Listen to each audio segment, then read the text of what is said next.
So yan guys, ito yung Dumagat Tribes na yan sila nanay. Ito yung bahay nila. Yan, makikita natin, no. So, pag umuulan, ganyan lang daw. Eh, hanap na lang sila ng portion na hindi tumutulo, no. So, halos karamihan po sa Dumagat ay ganyan yung bubong nila, walang yero. Yan, si nanay. Hmm. So, dito mas gusto daw nila dito pag ano, kasi tabi ng ilog. So, yan, makita po nyo. Yan yung mga bahay nila dito.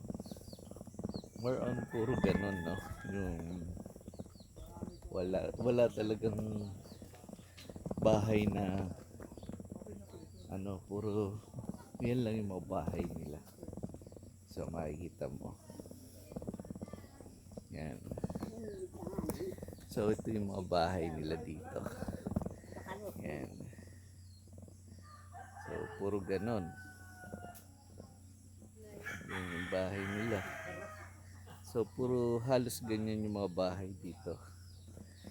Kaya makita mo, nakakaawa pag inabot sila ng malakas na ulan. Kasi alam naman natin, walang tibay yan, no? Plastic. So, yung plastic po na yan ay yung itim lang. Pinandodoble nila sa sawali. Yan. So, makikita natin. Yan. So, yan. Ganito lang yung pinaka-loob ng bahay nila. Oh. So, yan. Simpleng buhay. Walang magarang gamit. Yan. Talagang makita mo ang buhay nila dito. Yan.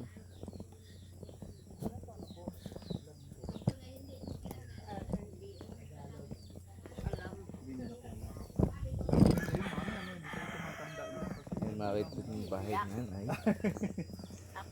So yan, May anak na po kayo? simpleng buhay lang yung bahay. Ilan po anak? Yan.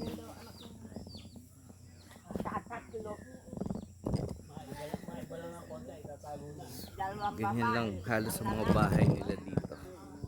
Puro plastic ang cover. Yan.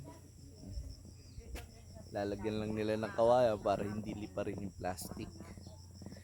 Yan. So nakakatuwa po na tayo nakarating dito sa kanilang tribo. To share the, although mag-share ng blessing, mag-share din ng word of God na po. Yan.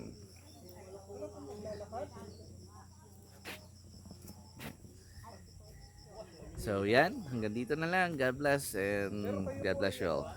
So mamaya siguro po mapanood nyo pa yung ibang mga vlogs namin kasi akit pa kami doon sa ibang tribo. But from now on, nandito pa lang kasi kami sa baba. Bungad pa lang po ito ng Dumagat Tribes. So akitin pa namin sila, tapos ipunin muna namin sila, then saka namin sila i-gather dito po. So magkakaroon tayo dito ng ano, feeding and giving. So yan. So from now on ay ipunin pa natin sila. So thank you and God bless you all.